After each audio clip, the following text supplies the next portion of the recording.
All Hey, right. hey everyone, thanks for watching. I have a really exciting show for you today. I have a young man from the East Coast who reached out to me. I think he stalked me for 2 or 3 weeks now, and he's like, "Hey, I want to get some time with you." And I'm like, "The only way you can get time with me is if you create a bunch of questions, you agree to do a video, and then we record it." And he said, "Okay." So we are all set up. So let's welcome Anthony to the show. How you doing, Anthony? I'm doing well, Michael. How about you? I'm doing very good. I've been looking forward to this. I don't. I've done this a couple of times, and the only thing that I do is I never see the questions ahead of time. I'm like, we're gonna do this cold. We're gonna see what happens. So it'll be fun. So why don't you introduce yourself, Anthony? Where you are in the country, what you're looking to do, and we'll go from there. Okay, yeah. So I'm specifically from Westchester, Pennsylvania. So it's a suburb just outside of Philadelphia, about an hour or so. And yeah, I haven't done a deal before. I've been learning a lot over the last several months, podcasts, reading, and all. Just trying to learn about which strategy I want to use, what way to go. The Burr method is one that I'm really looking to target. Okay.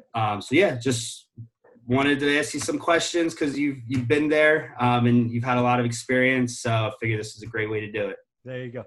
All right, Anthony. I'll turn it over to you now. It's your show. Start wherever you want. Let's see what happens. Let's go. Okay. Well, yeah. First and foremost, I mean, I've listened to some of your content before and watched some of your videos, but just want to hear from you directly. Like, how have you got started, or how Yep. did you get started, and why did real estate catch your eye? So for me, my story starts on my 30th birthday. I had done all right for myself up until my 30th birthday as far as jobs went. But I spent it all. I lived a good life. I got to Mm-hmm. my 30th birthday, had nothing to show for it, maybe a couple of cool stories, but nothing left. I read a book called Rich Dad, Poor Dad, which fundamentally changed my life. I realized I was living a lifestyle that if I kept doing it would mean I'd have to work forever. Okay. Um, Real estate investing, specifically buy and hold, in that book spoke to me. He's had examples about a condo in Hawaii, and then his wife had an example in Portland, and the numbers weren't crazy, right? As far as the prices they paid weren't crazy. The rent amount wasn't crazy. And, they were talking about, I don't remember exactly, but like $50 or $75 cash flow, but it just spoke to me. I'm like, wow, I can go get one of those, and then I can get a second one, and then I can get a third one. Because for me, what was important is I had a day job that I liked. I had a day job that I was good at. And I knew that I could live cheaper, right? Sacrifice, live below my means. So I saw a way to that buying a rental. I wanted to buy one rental property a year. That was kind of my goal in the beginning. I didn't Okay. know any better, right? I read that one book, and since then I've probably read hundreds. But yeah, I was a buy and hold investor the whole time. I went from working 68-hour weeks to more than that, from having a West Coast job to a national job to a job that was all around the world. So I didn't have any time. So couldn't manage contractors, didn't have skills. I didn't invest in my backyard. I chose a market that was 2.5 hours away. And then the last thing is, we started with for some, we started with 40 grand, right? We Mm-hmm. had, I realized that 40 grand is more than some, but it's a heck of a lot less than some people. So, that was our story. We got one rental property, and then we got a second, and, then ultimately, through the market rise and crash, we did some pretty cool things. So, yeah. Okay. Awesome. And how did you kind of come across that first deal? What did you Hmm. do to find that first deal? Sure. What did that look like? So first off, I guess it's probably important to say is we wasted a year, right? All the books we read at the time. You got to realize this is like 2001, 2002. So I'm not even sure if you're born yet, right? I'm just kidding. You're No. young, at least back then. First grade, something like Yeah. that. Yeah. So realize that that's how old I am. So we were told, or at least I read, invest in your backyard, right? Invest Mhm. 30 minutes from home. And again, I didn't know any different. So we wasted a year, 52 weekends. Every Sunday, we would go for a drive looking for something that would make sense. I happen to live in the Silicon Valley. It was crazy expensive in '01, '02, and it's even more expensive today.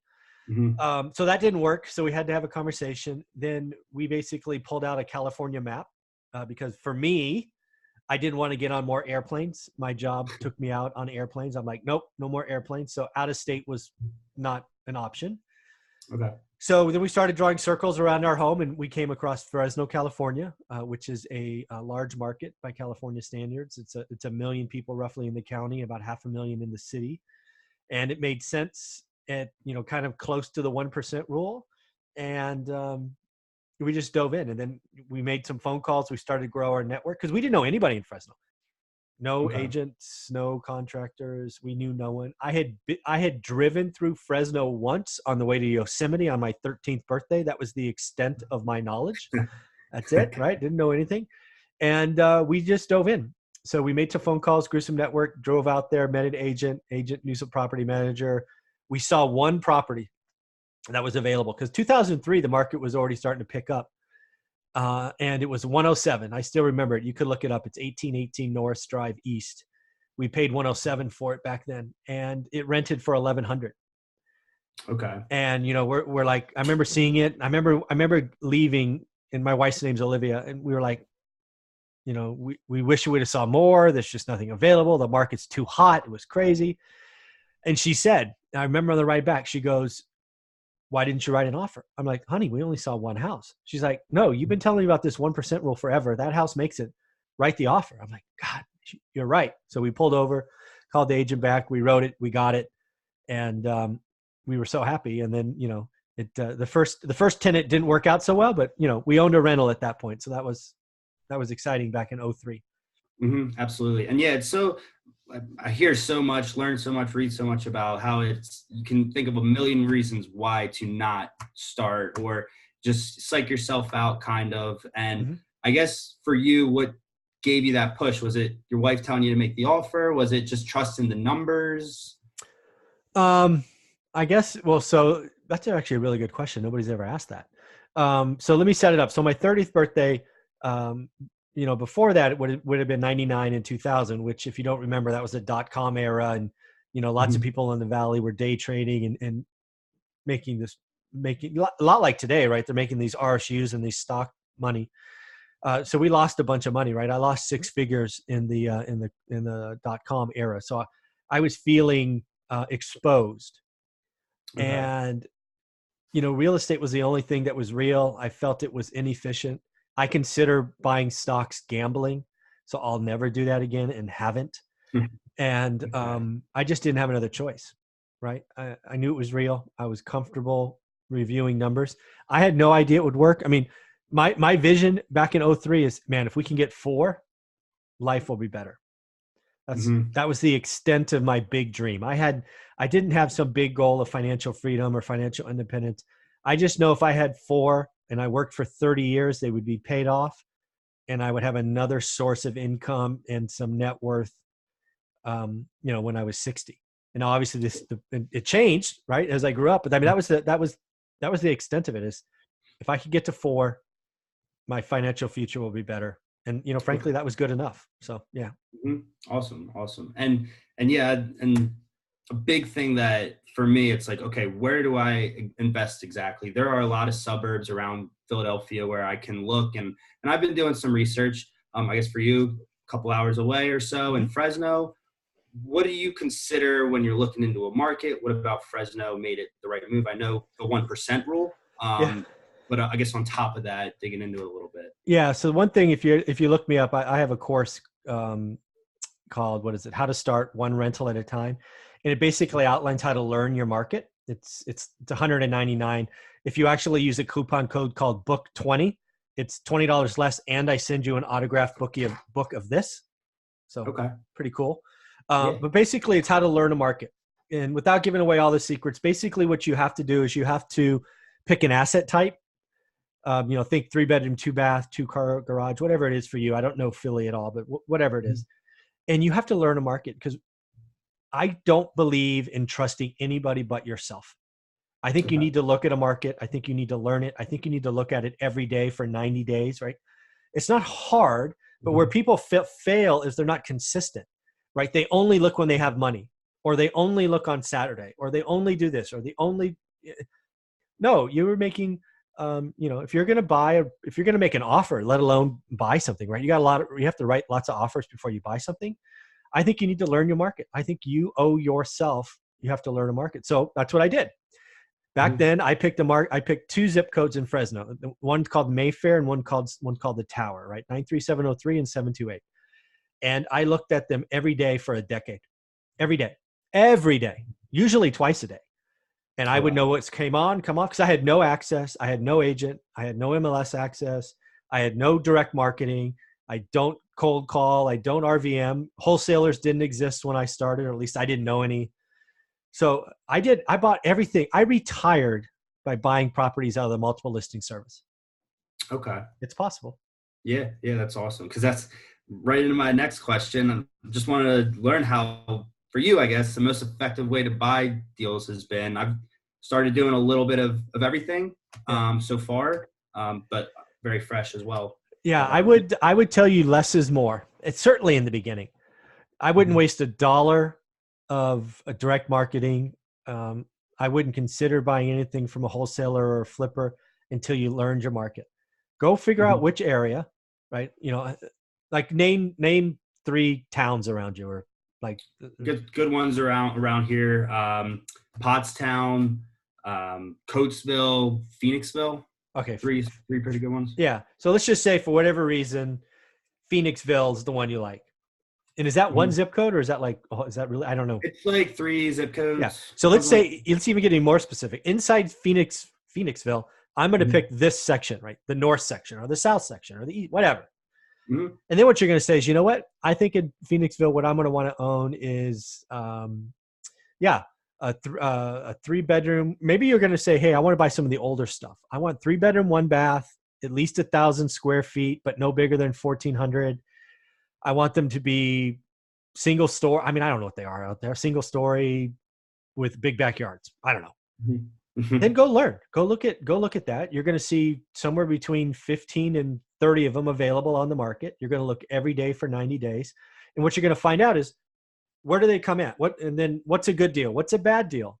And that's what you need to focus on, because I believe you only need to, if you only write offers on good or great deals, you know, all the bad stuff that happens in real estate will take care of itself, right?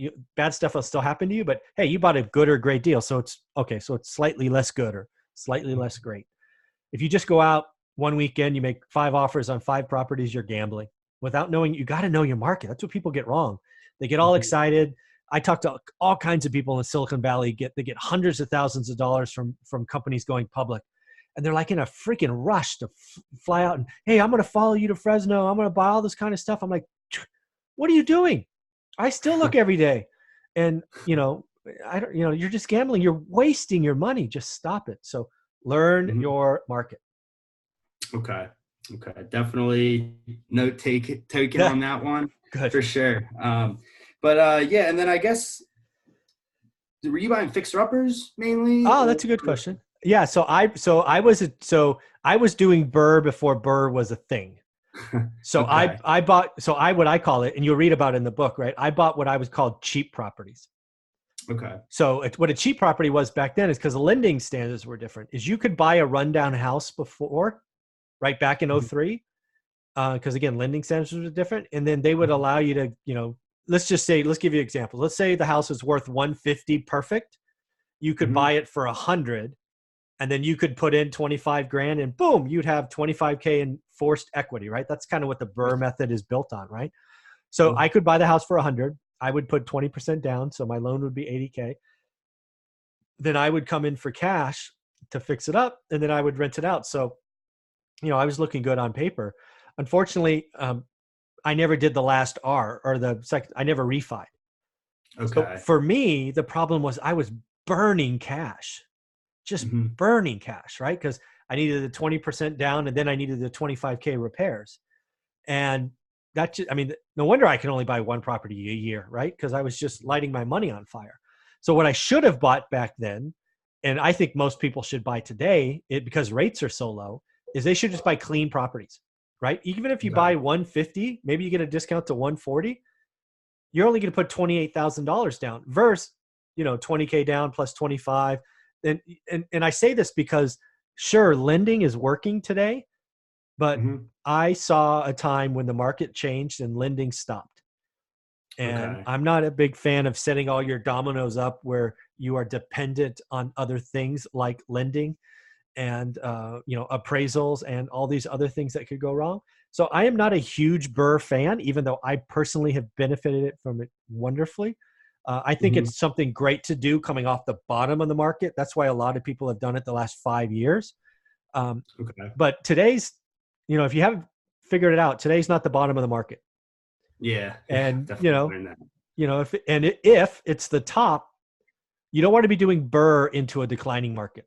It's just Hmm. it just blows up because it relies on appreciation. And Yeah. you know, uh, I think Burr, if you'd have asked me back in 2012 or 13, I'd be like, yeah, go all in, recycle your capital, go nuts.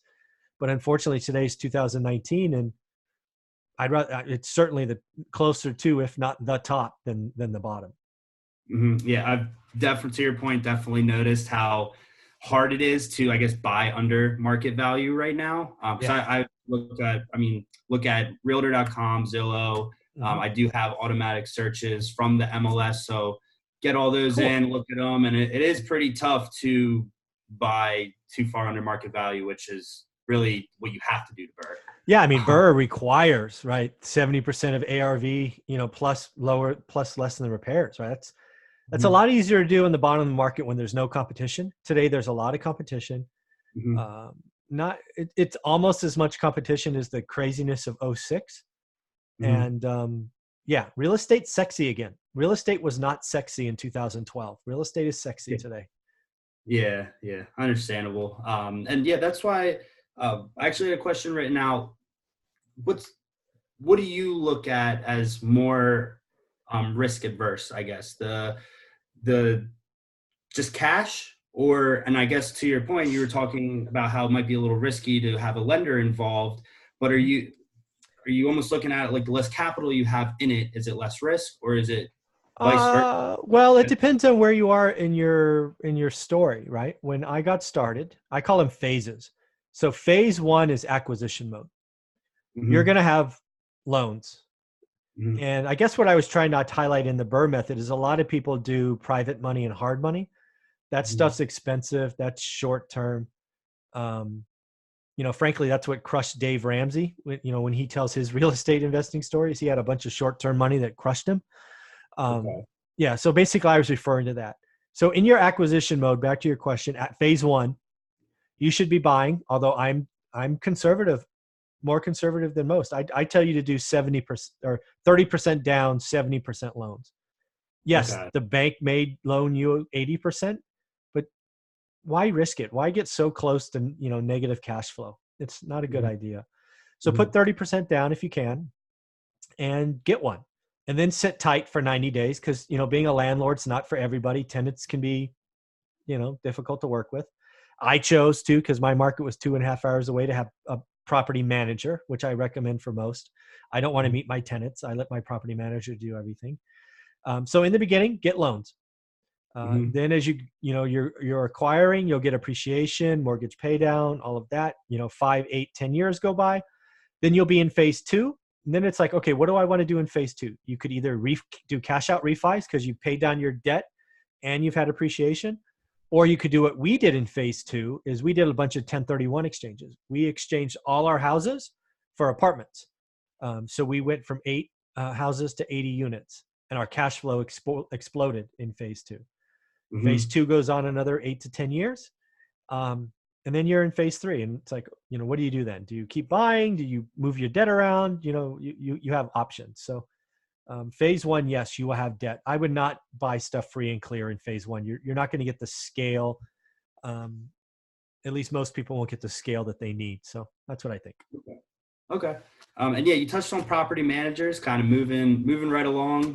When did you start using property manager from day one, or how that worked? Yeah, day one. That's 2.5 hours away. You never knew where I was going to be in the country at the time and in the world later. Didn't want my wife to deal with it because she had a day job and worked her ass off as well. So yeah, I paid 10% for the property manager day one, even when we had one house. I don't pay that now because I have some units, so I get a reduced rate. Hmm. But yeah, but the other thing about property managers is the first 5 I had to fire. Okay. It's hard. But Hmm. once you find the one that works, um, they're golden. So yeah, Okay. I And do. yeah, what are some of when you're interviewing, I guess, because you Mhm. don't just want to make sure you're hiring qualified professionals. Yeah. What are some of the questions? What do you want to know about them to determine if they're a Yeah. good? Yeah. So the biggest thing for me is I want to know what the principal, AKA the owner, is. Is Okay. the owner a real estate broker and they do property management as a lead source? Are they a financial institution that uses it as some kind of lead source? Are they a mom and pop shop where everybody they have there is, it's like their brother and sister kind of work with them? Or is the principal an investor themselves? And I don't mean they own their house. I mean they own units, Hmm. because they're going to act like, think like, put stuff in place that's most likely going to be like an investor. So that's where I found the most joy, the most connection, is when the principal, the owner, had you know, more than 10 units, right? And now they're much bigger than that. But when I met him, that's what he had. And we just clicked. And I'm like, okay, now I see why your systems are in place. You have these people doing bids, you have these people paying bills, segregation of duty, less opportunity to steal my money. It's just so much more comforting knowing the systems Okay. and processes are there. Okay. Makes sense. And then yeah, also so as I'm looking to Burr, as I Yeah, previously touched on, trying to be proactive, and in doing that, have actually reached out to some people in regards to the refinance, the cash out mm, refinance. So I know what marks I need to hit for that to be able to happen when I get to that point. sure. So I guess what you refinanced before, can Yep. you walk me through just how you made sure you were doing that correctly? Local bank union, local credit unions, stuff like that, or Mhm. did you use normal lenders? That'll again depend on where you are in your cycle. Like when you're just doing when you're doing your first four, you generally can go to pretty much any financial institution because those loans will go to Freddie and Fannie. Okay. Um, so that's that side. When you get to be bigger and you don't qualify for normal lending, you can go to community banks or credit unions. You can go to commercial brokers where they'll do more than, they'll lump loans together. But you got to get ready to pay for them, right? A lot of people like to talk about interest rates with a 3 or a 4 on them today, which you Mhm. can get for your first four. I don't see, right? I pay 6% roughly um, for a cash out refi Okay. today, right? I didn't do it. I haven't done any in 19, but I did a couple late in 18. And Okay. yeah, my rates are 6%. So Okay. and don't be upset about that, right? Just be thankful you're getting the money, because between 2008 and 2015, banks turned off to guys like me. They wouldn't lend. They didn't lend to me because I had too much real estate and they were burned from the crash. Okay. Gotcha. And I guess as long as you're still cash flowing and you're at a number that you're comfortable with, Yeah, then if it's 6%, then you yeah, kind of just factor that into when you're analyzing, I guess. absolutely, yeah, yeah, exactly. Finance it in. And the last thing I'll say, you'll read about it in the book. The first property I ever bought, the first thing we did in phase 2 was we did a cash out refi, like I talked about. Mhm. I took too much money out, and I didn't know. I didn't run the Mhm. numbers. I just thought a bank wouldn't be risky, but the bank lent me 80%. And that turned the property from positive almost $200 to negative $100 on the best days. That means if I had no expenses, I was going to lose $100. And, Mhm. life happens and I had expenses. And yeah. So don't trust a bank to be conservative. They will loan you as much money as you want. Run your numbers. I call it no alligators, right? Don't ever buy or create an alligator. Negative cash flow is bad. Absolutely. Not what I'm looking for. And then I've heard a couple things about LLCs. What are Mhm. what are your thoughts on that? How can that be very Yep. beneficial? Yeah. So first off, when people talk about LLCs, you have to figure out first off who's talking to you, because there are some people that make money setting up LLCs and all of that. So let's talk about what most people think. So first off, people want LLCs because they're afraid of being sued, right? They want to create protection, and absolutely the right thing to do, um, in the right situations.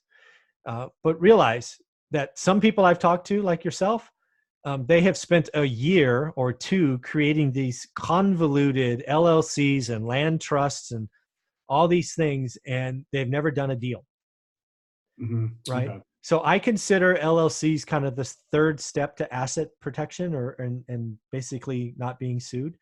Step one, I believe, is property management. I use that as a separation. They run the property management. They have processes and procedures. They do all of that stuff. So if one of their processes and procedures break, they get sued. Okay. Step one. Step two is not only do I have insurance on all of my units, but I have an umbrella insurance above it. So I pay extra insurance. And then and only then does the LLC or a series of LLCs come into play. I am not an accountant. I'm not an attorney. So talk to them, because if your situation will vary. But realize that LLCs, in my opinion, are not step one. They are step three. Important, if not critical, but realize they're step three, right? There's two other things that can help you shield liability. Okay. Gotcha. And I know you touched on people who get the LLCs, they haven't even done a deal yet. Yeah. I think it's wise to start doing some deals once you start to get those assets. Yeah, I think so. And again, today's market, you can't get a loan in an LLC. Okay. You could, when I started, you could buy in an LLC all day long in 2003, no problem. Today, and again, it could change tomorrow, right? Who knows? But today, an LLC that's just been created that has no assets and no tax returns cannot get a loan. So you're stuck. What do you do? Do you buy it in your name, lie to them, and then transfer it to an LLC? Do you create an LLC, throw some income somehow, some way for a year, and then buy something? I mean, there's LLCs are not the panacea to all of this. They are very important. They're very important. You should get them when they're right, but talk to an attorney, and then also ask about getting a loan, right? Go talk to your bank. Maybe you have a special relationship, and just ask them, hey, if I set up an LLC, can I get a loan in my LLC's name? Maybe they'll surprise me, but I hear from people almost every week, hey, I can't get a loan in my new LLC. I'm like, yeah, I know. I've said that before. It's tough. So, yeah.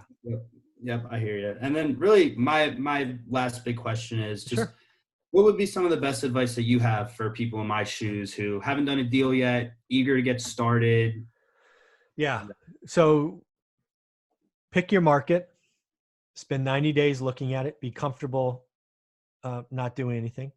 At the end of that, you should be able to tell someone you trust over lunch or dinner, whatever it is, hey, I've looked at, pick a number, 80 properties the last 90 days. These 5 are the best, and here's why, right? And then, oh, by the way, here's the 5 that are worst. Here's why. And they should be able to understand it. Then you should be able to set your criteria, like, hey, I want to buy with a 6% return or a 7% return or whatever it is. And then you should only write offers on properties where you can get a 6 or 7% return. Don't be afraid to offer less than asking. I do it almost every time. Don't be afraid of no. I get told no. I think I get a yes answer in today's market, like 1 out of 40, probably 1 out of 35. Some markets are different, right? Back in 2010, you were getting a yes answer 1 in 5. So the market's changed. Yeah, must have been nice. Nobody was buying. It was weird. But yeah, realize that real estate can get you there. I believe real estate investing is one of the best ways to have a better financial future. If you do it long enough and you stay consistent, you can be financially free. But I think for most people, if you just focus on getting 1, maybe 2, maybe 3, life's going to be better. And let's just try to be a little bit better. Yeah, absolutely. I've kind of heard people use that metaphor of, it's like a train starting. It starts out very slow. Yeah. As you go along, picks up momentum, gets going, you learn, and that's excited to get to that point, but understand that obviously there's a lot of work to be done. Yeah. I would tell yourself, I would just get comfortable with, what? I can't write an offer for 90 days. For you, maybe it's, I can't write offer until February 1st. I'm just making up a date. And once you tell yourself that in your mind, it kind of relieves the pressure. Because sometimes you get in a situation where you just feel like you got to do something.